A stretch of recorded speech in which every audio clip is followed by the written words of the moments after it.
And I tasked my negotiating team with looking at every single word of our contract through the lens of women. Women make up about 80 to 85% of our membership. They make up the largest majority of education in itself. And yet I feel like for too long, we have just been complicit in saying that contract language and policies and expectations negatively affect women, but we don't want to address the elephant in the room because that's just how it's always been. It's important to be part of a union because you have to have a voice. Welcome to Union Talk. I'm Randi Weingarten. Welcome to another episode of Union Talk.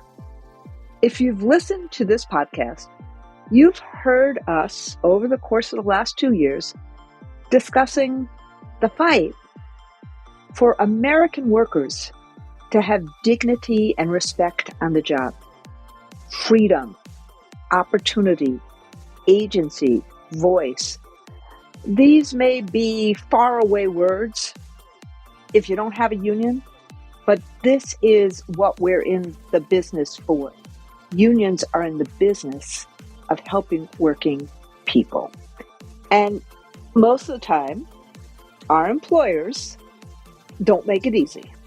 And so we have to fight for things that should be basic to human dignity.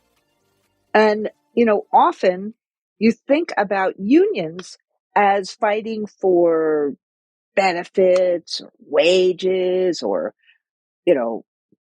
pension benefits, healthcare benefits. But our union is very solution driven, and we're also fighting for the conditions that people need at work and, frankly, conditions they need so their families can survive, both for our members and the communities we serve. So you're hearing about educators really fighting for career tech ed, to have a pathway in schools for our kids to be able to not go to college if they choose not to and have really great workforce skills. You're hearing us talk about, whether we're educators or healthcare workers, how to get the training that we need to do the best we can do. But behind every work issue is a home issue. And whether you have a family or not, whether you have grandkids, nieces, nephews, kids, parents, grandparents, guardians, people you take care of, everyone who goes to work has some kind of life outside work. And life often gets complicated. A newborn, a sick partner, an aging parent. And unlike other Western democracies, our country never thought about this as something that was important to support. In fact, the United States is the only wealthy country without a system of paid family leave. Notice the word I used, paid. We just had a huge anniversary of the Family and Medical Leave Act, or FMLA, from 1993 during Bill Clinton's presidency. It was a breakthrough at the time. Huge.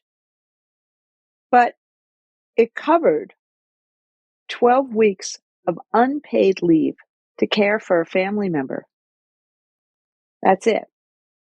And it was a huge win then. And there are states that are still trying to take it away. But what that means is that a whole lot of people weren't even covered by that, including many we represent, PSRPs and support staff, and lots of adjunct professors and people who are in transitory jobs. And also, it's not just who's not covered, but even sometimes qualifying for the FMLA isn't easy, particularly for a lot of part-time workers, not just PSRPs and support staff. So what's happened over the course of the last couple of years, and we've actually led this fight with one of our negotiations in Oregon, got, as part of the negotiated settlement, some paid family leave. And now we've been seeing some progress in several states. Many of you listen to our podcast with the governors from New Mexico and Illinois, and they were really proud of the fact that they have pushed for paid family leave. In Illinois, just in the last couple of weeks, 77% of the workforce was able to get paid family leave in Illinois, just a bill passed by and signed by Governor Pritzker. So this is a big issue. And I haven't even talked about daycare and childcare, which sometimes costs the same amount as a mortgage. And frankly, during COVID really took a huge bite out of thousands of childcare centers, which were closed during the pandemic and have not reopened. So we are moving this agenda about paid leave, as well as childcare, family-friendly pieces that affect our members and affect everyone in communities from coast to coast, from the Atlantic to the Pacific and everything in between. But part of what we're doing as a labor movement is we're not just advocating to change the federal law to catch up with the rest of the civilized world. And it's great to see in President Biden's budget a proposal that calls for 12 weeks of paid maternal and medical leave. And many of you know we tried to also get this in one of the bills right in the aftermath of COVID, the Build Back Better bill. But we are leading in terms of our locals on the ground in trying to do this through collective bargaining. In the labor movement, we know the value of investing in people and investing in the care economy. And many of our locals, I talked about the one in Oregon years ago, many of our locals have bargained this benefit. The UFT in New York City just bargained this benefit a year ago. We can't force families to put their lives on hold for fear that they can't afford to have a child get sick. But the system is really, really patchwork. So I asked two guests today, Kristin McCormick, who is a staff organizer at the Ohio Federation of Teachers, our affiliate in Ohio, and Jason Roberts, who is the president of the Kansas City Federation of Teachers, to come on and to actually talk about these issues and talk about what they've been able to do.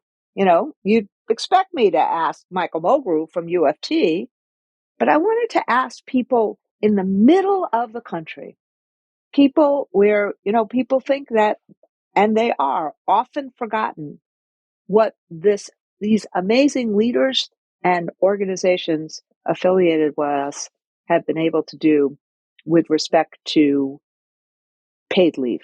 So, Jason and Kristin, welcome to Union Talk. And I want to start with Jason first, because you just negotiated paid family leave into your contract in Kansas City. In Kansas City. And, this is part of trying to get people to realize that the possible become the probable. And in places where people think it's impossible can really become the possible and then the probable.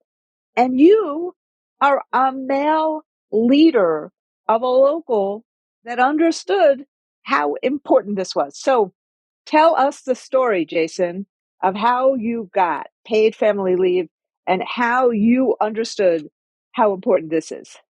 Well, first off, let me give a shameless plug to Ohio, because that is my home state. So both of your guests are from Ohio originally. So shameless plug to the great state that has in some ways gone by the wayside. So in Kansas City, I did one of our first ever contract campaigns. I've been on the bargaining team for a decade. Under my predecessor, never did anything like a contract campaign, but I decided we were going to do a contract campaign. This was my first contract for teachers, and it's a 3-year deal. And the contract campaign that I rolled out to our membership was victories for women are victories for all. and that our membership needed to understand the role and the importance of women. And I tasked my negotiating team with looking at every single word of our contract through the lens of women.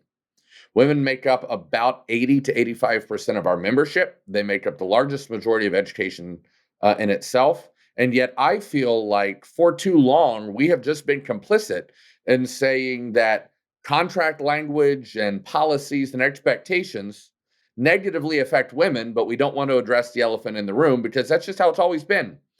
And I said, as a male union leader following a female union leader, and as a male HR director, as chief negotiator against me, following a female chief negotiator, this was the moment. And so, tasking my negotiating team to look at the contract through the eyes of women, we went after a bunch of things, and this was one of them. And I came at it from the approach that we give PTO days, and we don't differentiate in Kansas City between PTO, sick, and vacation, all that. You just get time. You get 13 a year. So you can roll them over up to 200. So we give that time, but then we say to women when they have children, "Oh, I hope you never got sick.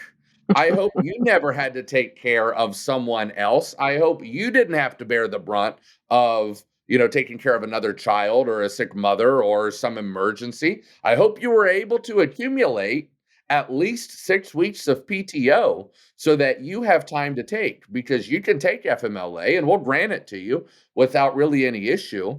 But if you don't have the PTO at the most expensive time in your life, we're going to slap you with no paycheck and say, well, part of being a teacher." One of the most offensive things I heard was from the chief negotiator, who said, well, I mean, there are costs to being a teacher. No, And you're kidding me. no, there are costs to being a Oh, teacher. And God. just like his wife is a teacher in our district, he said, well, yeah, she doesn't get to go to our children's first day of school because she's a teacher. That's the cost of being a teacher. The same here. And I said, that's asinine. We take care of other people's children. And yet, when our staff members, our employees, our members have children, we don't value them. So we went for it. And we gave a huge proposal, knowing that no one in the state of Missouri has this. And we were going to be the first local to bargain it. And I'm very proud of that because there are only really two big AFT locals in Missouri. This is an NEA state. And I was proud to be the first one to really lead out and show what AFT can do. I was hell-bent that we were going to get this. And we proposed it, and it was denied. No counter offer, just denied. We proposed it. Response, no counter offer, just denied. And we kept this up, and we kept sidebarring and talking about this issue. And finally, I said to him, look, you are leaving me no choice. I am going to have to go to the membership, who are your employees. I'm going to look them in the face, and I am going to say, AFT is fighting for you to have paid parental leave. And as women, this district does not value you. And the very next thing we got was a counter proposal accepting our recommendation. Obviously not where we wanted to be, but it's a start. And I will take that. I am happy to kind of lead the way in Missouri, a ruby red state that doesn't value anything but guns and tax breaks, to lead something like family medical leave for paid leave for men and women, birth or adoption. We covered the whole gamut here. I'm very proud of that. That is amazing. So, Kristin, you are an organizer at OFT right now, but you have also quite the career beforehand. And one of the places in which you worked was Worthington Library, which is now a member, the employees at this library. And yes, for everyone who's listening, libraries and librarians. Can you believe librarians are under assault in this moment in time? Librarians. Very much so. Yeah. So you worked at Worthington and you worked to get paid family leave at the library. So I'm also going to ask you to tell the kind of story, brag about, or tell the kind of story of how you got victory at that library. And also, frankly, tell us the personal story. I know, I wouldn't ask you if you didn't want this, but what's it like to have had a kid without paid family leave? And how did you cope with it? So I'm Kristin McCormick, and prior to becoming a full-time organizer at Ohio Federation of Teachers, just this month, I was a career librarian. My last 10 years were spent at Worthington Public Libraries in Ohio, here in the Columbus metropolitan area. And 3 years into my time at the library, I started a family. My son was born. And it was when I became pregnant and started asking about leave policies at work was when it really started to sink in that there wasn't much that was offered to parents in terms of recovering from childbirth or taking care of a newborn.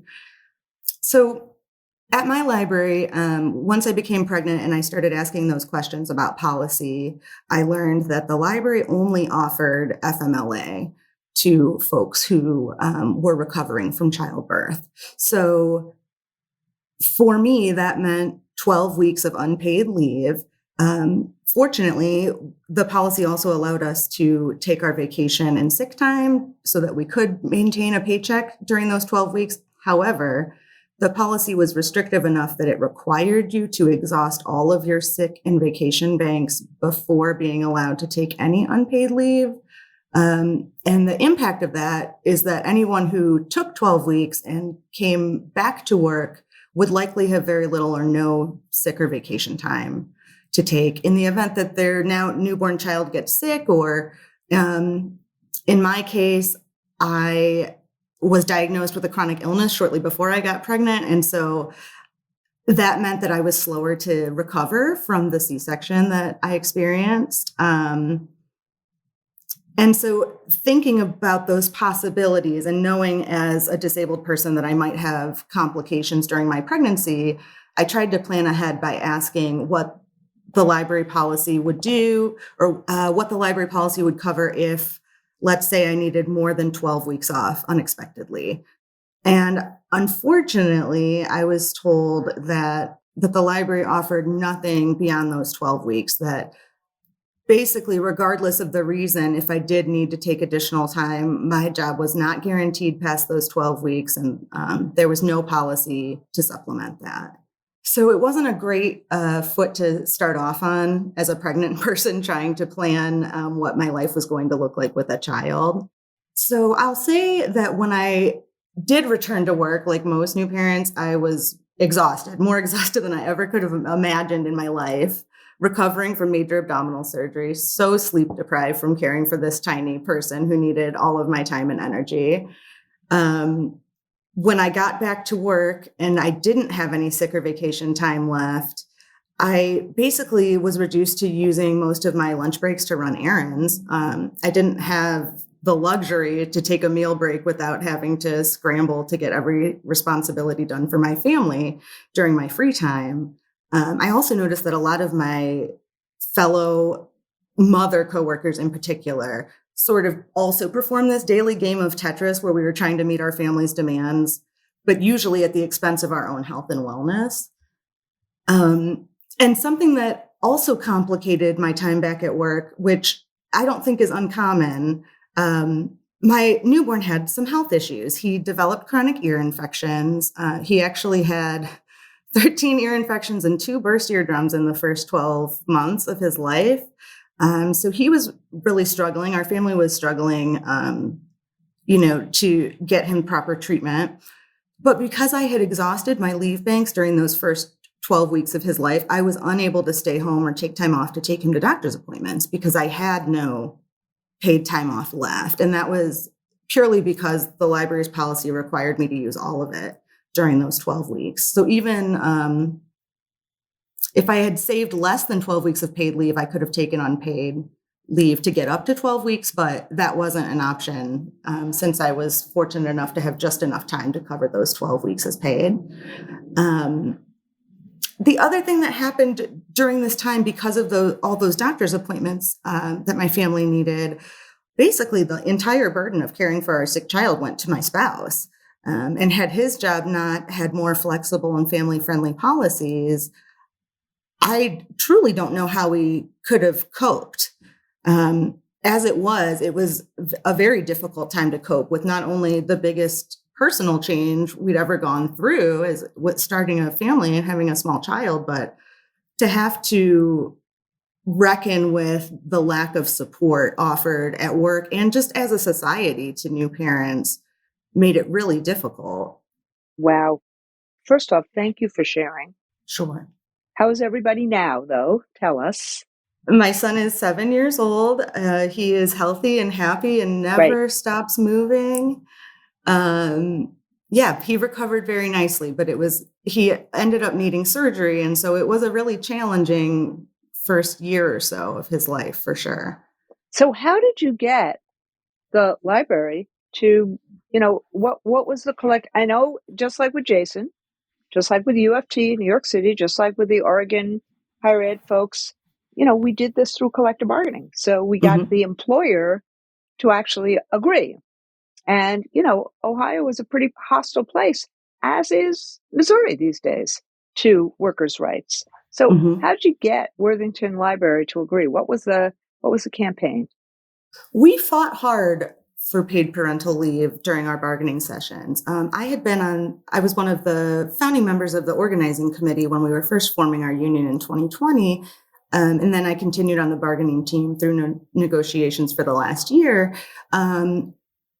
Right after we went public with our union and we won our election, we did a bargaining survey of our unit and found that paid parental leave and poor policies around sick leave were some of the priorities for our constituents, what they wanted to change in terms of library policy.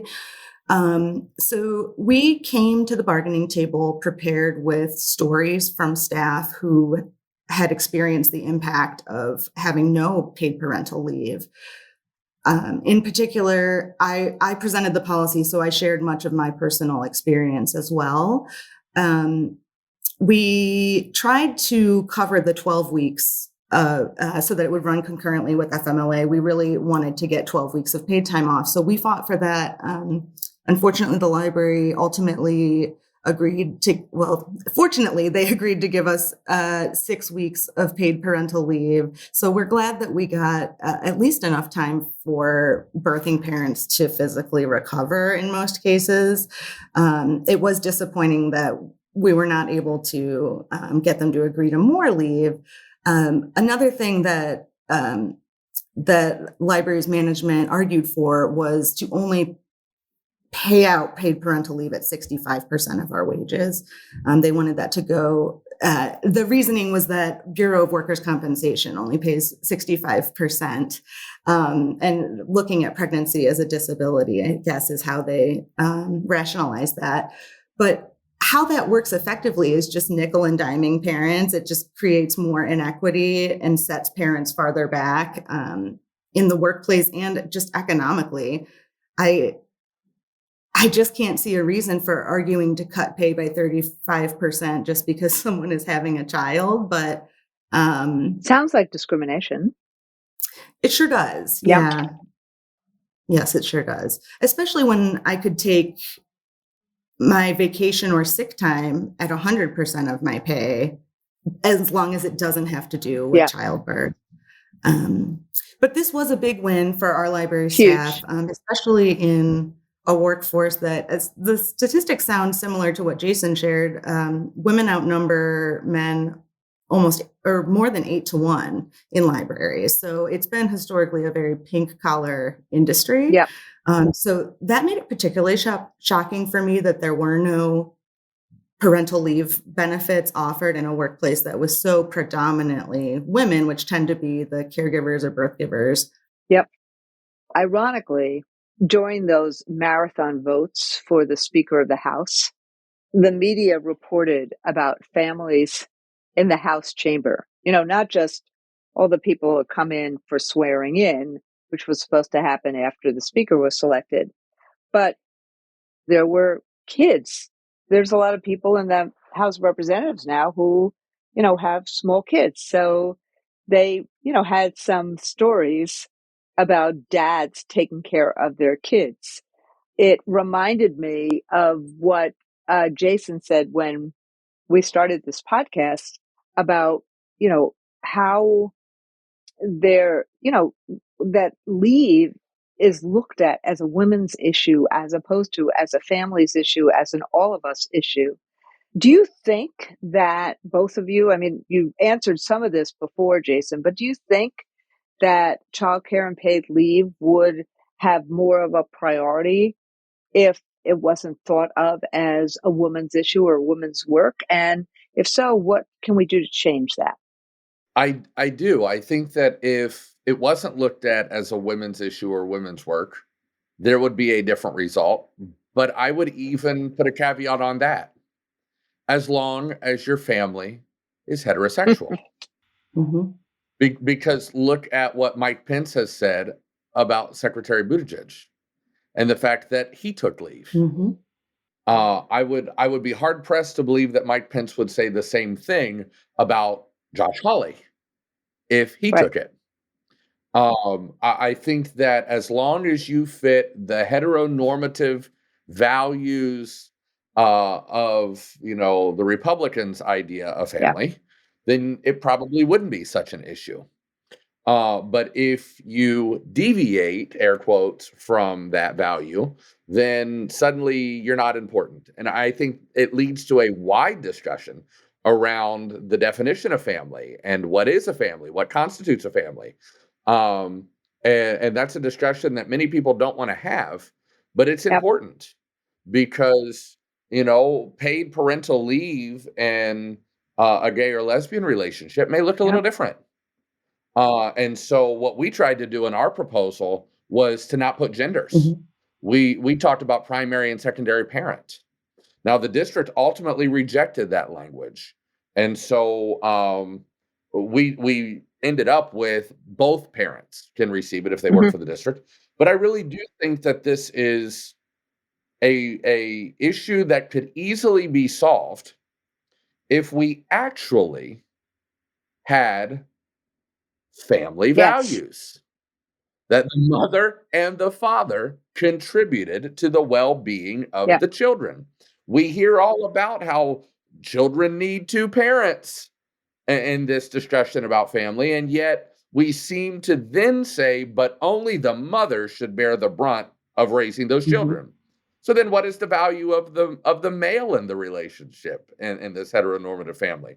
It is a whole bunch of mess that doesn't really make any sense, all to skirt around the issue of simply being inequitable to genders, inequitable to families, but not wanting to deal with the man's role head on. And also it goes back to as well, let's see, for those who are fighting against abortions, it'd be nice for them to actually have as much care for children when they are walking around and living and breathing, and have them care as much as they seem to care for what's in a woman's belly. But the pandemic really did shine the light on the necessity of paid leave and childcare. And there were many states as well as the federal government and many cities that provided emergency funding. And policies like the child tax credit really were on the ascendancy then. But it feels like post-emergency pandemic, not just regulations, but funding, it frankly feels like we've taken a giant step backwards. And we are back to a situation where there's very little support for parents with kids. So, I'm going to ask you, you now organize for the Ohio Federation Teachers. You have your own experiences here, but let's think about, lessons learned from maybe the response to COVID, and can we use this as a liftoff to keep fighting for expanded access to paid leave and affordable childcare? Absolutely. Overall, I think the biggest lesson that we probably learned after COVID began about childcare in this country is that the social safety net is virtually non-existent for parents. In the United States, we have the lowest government financial contributions to childcare in the entire developed world. So I think that the lessons we learned from the pandemic can help us force these issues into the light so that workers can continue to fight for these rights.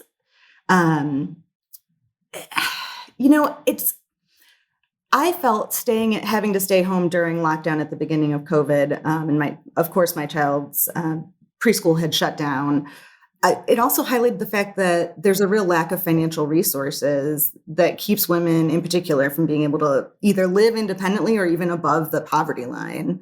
As an example, for instance, when my child was in full-time care, it cost $1,200 a month to send him to preschool.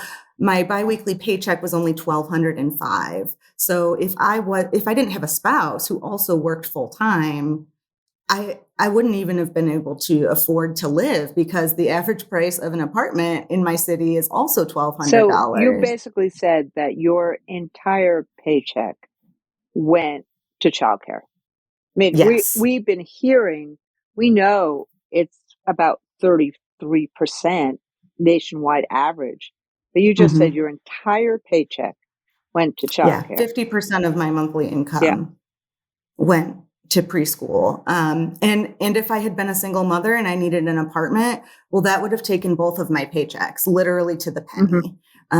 So what do women and primary caregivers do in that situation? I honestly don't know how my child and I would live if we weren't in the current family situation we're in with two working parents. I think that raises an issue, right? Because you hear some traction, and I know there's different issues across the country when it comes to educators and AFT members around affordable housing and teacher housing and things like that. But I almost think that it's time for a discussion around some employer provided, daycare. It's something that is on my 2026 negotiating list.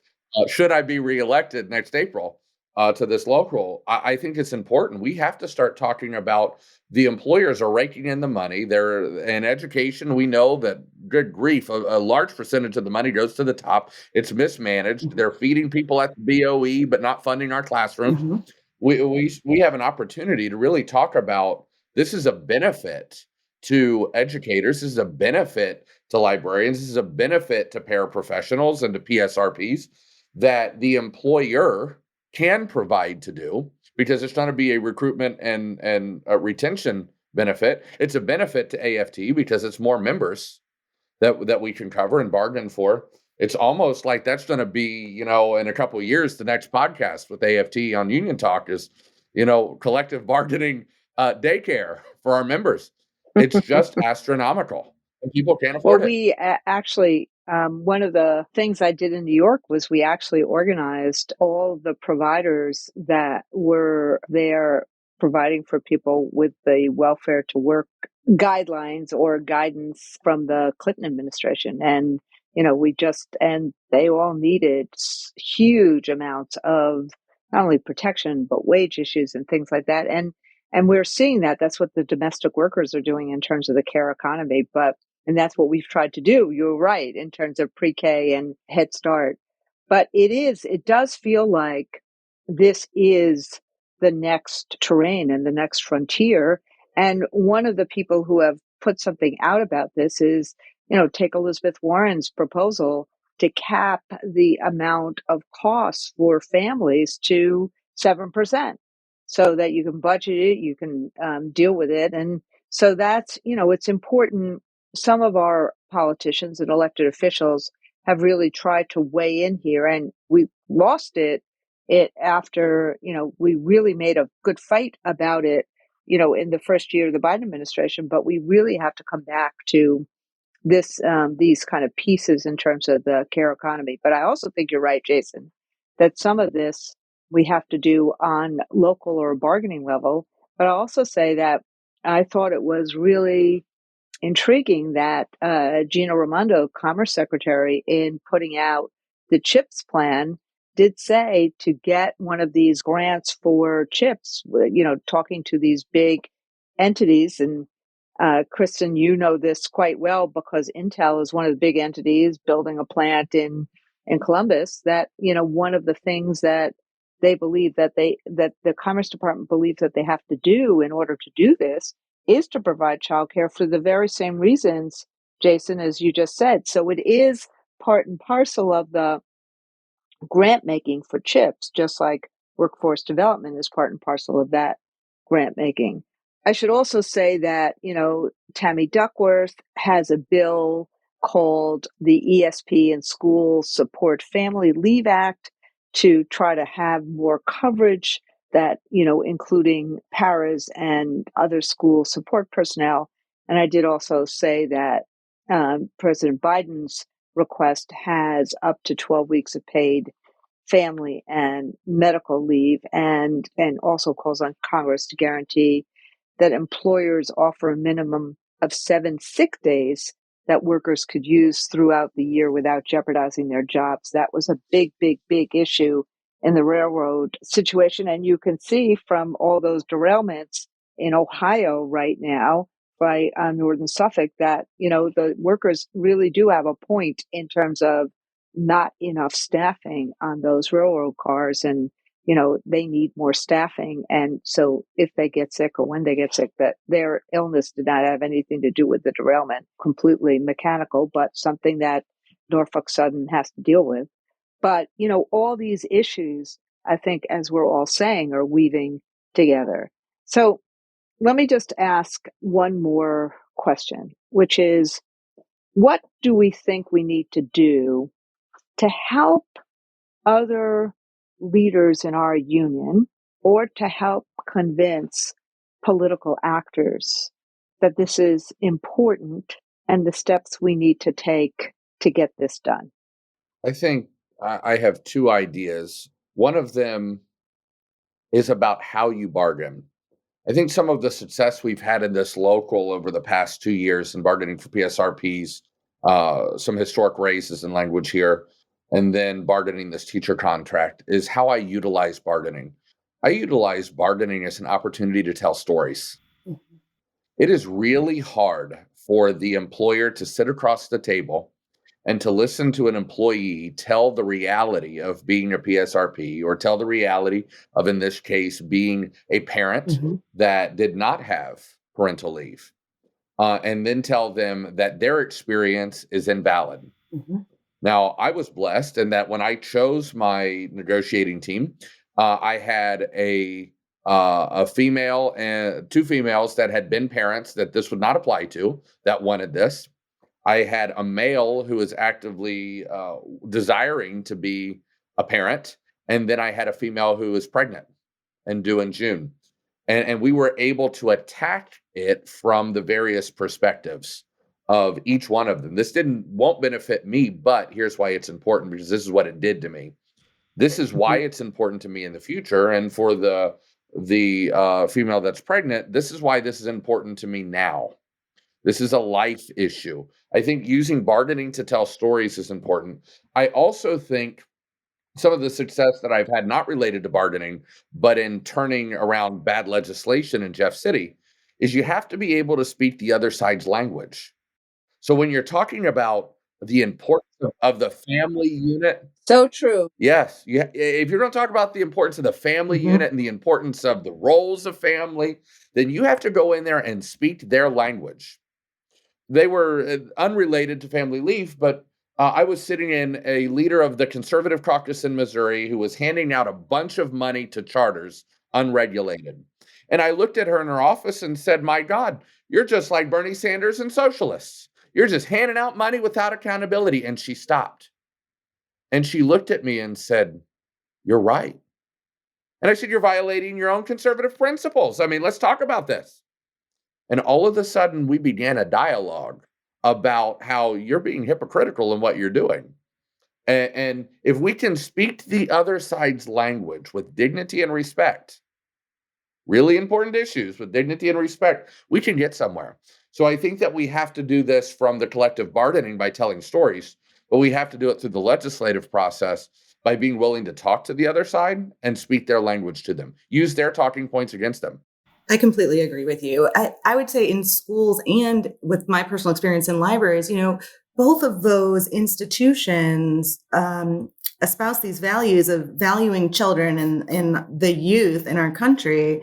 But how can you say you value children and family if you don't have the policies to support the families that are in your own workplace? So in addition to telling those personal stories, which I think is critical to getting policies changed for the better, but also I think it's important to keep pushing, keep that pressure on. And in terms of speaking the language of the administrators, something that worked for my bargaining team was, going back and looking at the library's mission statement and the types of programs and services that we offer to families. So we could invoke exactly what you said, Jason, and sort of point out the hypocrisy here. Even at the federal level, it's great to see the Dad's Caucus in Congress. That's great movement. I love to see that. But it also reminded me that there wasn't even a woman's bathroom in the House of Representatives until 2011. So if that's just one illustration of how we value women, we've had women in the House of Representatives for decades. Yeah, exactly right. But I do think that what you're saying in terms of talking their language and having to force people to actually deal with how this affects you and how this affects your family and making this a family issue, this is an opportunity for us to do this kind of work. And it's important. And it's a really important primal issue for every one of us. I'm going to end where we started. Every one of us. I feel really lucky because, as my dad was really, really, really, really, really sick over many, many, many years, we had support. So if he fell and I wasn't there, I knew I could call someone. And if we had to rush him to the hospital, because he was ailing for a long time before he died, and my sister and I couldn't get there until, later, or take a plane or whatever to get there, he had support. And then we were there, but I had mobility in my job right now that I could do it from his hospital room. But someone in the classroom, someone in the library, someone who's a nurse, they don't have that same kind of mobility. And part of this is to create that flexibility and that sense that everyone's basic care issues should be handled with care. But both of you on the ground, you're the ones who have made this happen. And frankly, I'm going to say it again, improbable places, by talking the other side's language and by actually telling stories and being solution oriented in terms of showing what works and what doesn't work and telling our stories. So did I forget to ask you something in this last, hour or so that we've been together? I don't want you to get off and say, oh, shoot, I wish Randi had asked this, or I wish I had said this. So just last kind of comments before I close. You opened by talking about dignity and respect in the workplace. And, we see from the education side, one of the top reasons people are leaving the classroom is they don't feel dignity and respect. They feel not supported. This is in itself a matter of dignity and respect. The dignity of a parent, whether that's a female or a male, the dignity of, having a child, raising a child, adopting a child, in the case of the language that we negotiated at birth or adoption. This truly is a dignity and respect issue. And I just wish that educators and employers around the country would really begin to see that they would not have a shortage in the workforce that they talk about if they actually believed in dignity and respect. That's right. They want it for themselves, and they will clap back at you if they feel like they didn't get it. But if they provided it. And so, I believe that so much that the very first clause in our brand new contract, effective July the 1st, is a dignity and respect clause. meaning that the members of AFT 691 can now file grievances against our principals, our vice principals, and our employer when they violate our dignity and our respect, and we can adjudicate that all the way to arbitration. That's amazing. We shouldn't have to do that. No. But I believe in it so much that we forced the conversation and put it in our contract. I just wish that wasn't necessary. I think you're right. Even with the fact that my bargaining unit gained the right to paid parental leave, the management's bargaining team tried to reduce our sick and vacation accruals in order to make up for that new paid parental leave benefit. So even there, it starts to feel a little disingenuous. Like maybe it's just for the optics to say, hey, we are offering paid parental leave. Yes, we've nickeled and dimed our staff, and we're going to try to fight and reduce all of their other leave accruals. That is spitting in the face of our dignity there. So I think when these policies are being crafted, of course, it would be ideal if the workplace was really looking at these inequities seriously and pushing forward in good faith and with empathy, which is something that was sorely lacking in my experience. Yeah. So look, I really, really appreciate both of you. We've been talking to in Union Talk, Kristin McCormick, who is now an organizer at Ohio Federation of Teachers, was a librarian at Worthington Libraries in Columbus, and Jason Roberts, who is the president of the Kansas City Federation of Teachers and a teacher in Kansas City. They've been talking to us about, the importance of paid family leave and childcare, and what an appropriate topic to talk about during March, during Women's History Month. So I want to thank you, Jason and Kristin, for coming on to Union Talk today. And I do think that your stories and your efforts are helping us move the needle, not only in Ohio and in Missouri, to a more equitable and fair and welcoming work environment, but a place where families, moms, dads, primary parents, secondary parents, families across the country see unions as having their back in actually helping them have the support and resources for us to raise a next generation of children. And so thank you. I'm really inspired by what you both have done and the stories that you've told today. And so I'm going to ask our listeners, if you have a story about how you or your family handled similar situations dealing with time off, daycare, share it with us at uniontalk@aft.org, uniontalk@aft.org. Or if you just want to give us an idea about a story you want us to focus on, an issue you want to focus on, call us or email us at union@aft.org. Follow our social media account at AFT Union. Follow me at R. Weingarten.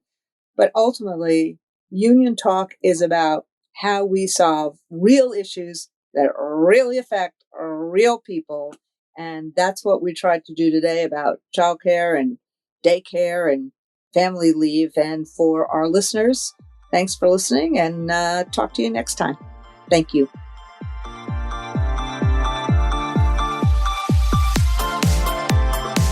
I hope you enjoyed this episode of Union Talk. Remember to subscribe wherever you listen to your podcast and tune in every other week for a new episode. Thank you, be safe, and be well.